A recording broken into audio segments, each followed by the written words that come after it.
घरीच मी खूप छान चॉकलेट बनवले होते, हे डार्क कंपाऊंड वापरून. ठीक आहे. तर तुम्ही पण हे पहा आणि तुमच्या मुलांसाठी नक्की ट्राय करून बघा. डबल बॉयलरची जी मेथड आहे ते मी इथे यूज केली होती. तर काही खाली जे आपण पाणी टाकणार आहोत ते या जे पातेल्यावरती ठेवलं मी जे भांडं त्याच्या तळाशी लागता कामा नये. जस्ट वाफ त्याला लागायला पाहिजे. असं चॉकलेट टाकून घ्यायचं आणि त्याच्यामध्ये थोडंसं दूध टाकायचं म्हणजे ते चॉकलेट छान मेल्ट होतं. ठीक आहे. याच्यामध्ये तुपामध्ये मी जे बदाम आहे ते भाजून घेतले होते. कारण मग एक छान फ्लेवर त्याच्यामध्ये ॲड होतो. तूप नाही टाकलं तुम्ही तसेच जरी बदामच्या चॉकलेटमध्ये डिप केले, तरी पण काहीच प्रॉब्लेम नाही. पण थोडंसं फ्लेवर ॲड करण्यासाठी मी हे केलं आणि तूप लावल्यामुळे ना ते चॉकलेट लवकर बदामला चिटकत नाही. पण खायला खूप यम्मी असे हे चॉकलेट झालेले होते. तर आता गप्पा करूयात. तर खूप दिवस झाले ना मी काय करतीये, माझे जे व्हिडिओज आहेत ना, म्हणजे एक 7-8 दिवस झाले असतील, ते मी Instagramवर सुद्धा पोस्ट करतीये. आणि शॉकिंग हे आहे की Instagramवर म्हणजे भरपूर प्रकारे छान एकदम छान व्ह्यूज वगैरे त्याला येत आहेत. ह्या चॉकलेटला तर काहीतरी 10K प्लस व्ह्यूज आलेले आहे आणि मला छान वाटलं. मला असं वाटलं की का मी अगोदर पोस्ट नाही केलं. म्हणजे असं होतं ना इकडे पण आणि तिकडे पण दोन्हीकडे लक्ष देणं नाही होत. आणि जसं तुम्हा सर्वांना माहिती आहे, मी 2 बाळांची आई आहे आणि प्रत्येक गोष्ट हँडल करणं थोडंसं अवघड जातं. थोडंसं कठीण जातं. काहीतरी नवीन रेसिपी करायची म्हटल्यानंतर त्याला थोडासा वेळ लागतो.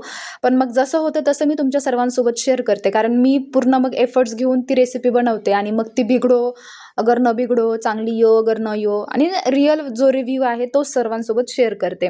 कारण मला असं वाटतं की रिअल जर आपण असं कनेक्शन ठेवलं ना, तर असं छान भावना वगैरे जे आपल्याला काय करायचंय, काय बोलायचंय ते समोरच्यांपर्यंत पोहोचतात. नाहीतर उगाच झालंय एक आणि आपण सांगतोय भलतंच किंवा मग नाही का, हे मला नाही पटत. त्यामुळे जे काही माझ्या चॅनलवर तुम्ही पाहाल ते एकदम रिअल आहे आणि रॉ आहे. तर भरपूर जणांना मला असं विचारतात, की "तुला वेळ कसा मिळतो गं? 2-2 लेकरं, सासू-सासरे, सगळं घरचं काम." तर बाबा असं काही नसतं. वेळ नसतो मिळत. वेळ कुणालाच मिळत नसतं. वेळ काढावा लागतो आणि तुम्हाला माहिती आहे जी गोष्ट आपल्याला आवडते ना, त्या आवडीसाठी किंवा त्या गोष्टीसाठी ऑटोमॅटिक आपल्याला वेळ निघतो. म्हणजे ती गोष्ट जर तुम्हाला खूप एकदम अफाट आवडत असेल ना, तर तुम्ही बरोबर त्या गोष्टीसाठी वेळ काढता. कसं करू बाई, माझी 2 लेकरं आहे, एक छोटं आहे, एक मोठं आहे, एक 5च महिन्याचं आहे, 6च महिन्याचं आहे. मग आयुष्य असं संपतच जाणार आहे ना, म्हणजे काहीतरी पुढं समोर होणारच आहे पुढे समोर.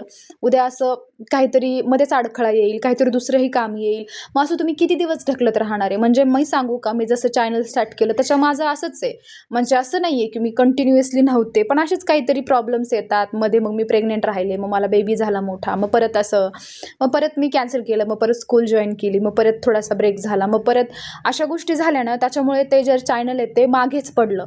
आणि मला आता पस्तावा येतो की मी जर तेव्हाच हे चॅनल कंटिन्यू केलं असतं, तर मे बी आज माझे जास्त फॉलोअर्स असते. आणि मला कधी-कधी असंही वाटतं की मी चॅनल खूप 3 वर्षाचं आहे, त्याच्यामुळे हे लवकर ग्रो होत नाहीये. मला नाही माहिती माझा गैरसमज आहे की समज आहे.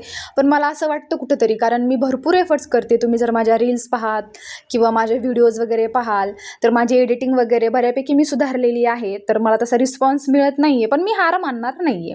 आणि परत मी तेच सांगते. चला तर मग आपण चॉकलेटवर येऊयात. तर हे बघा कसं चोर चॉकलेट खाऊन पळून जातोय, कशा वस्तू गायब करतोय. त्याला चॉकलेट खूप आवडलेले बरं.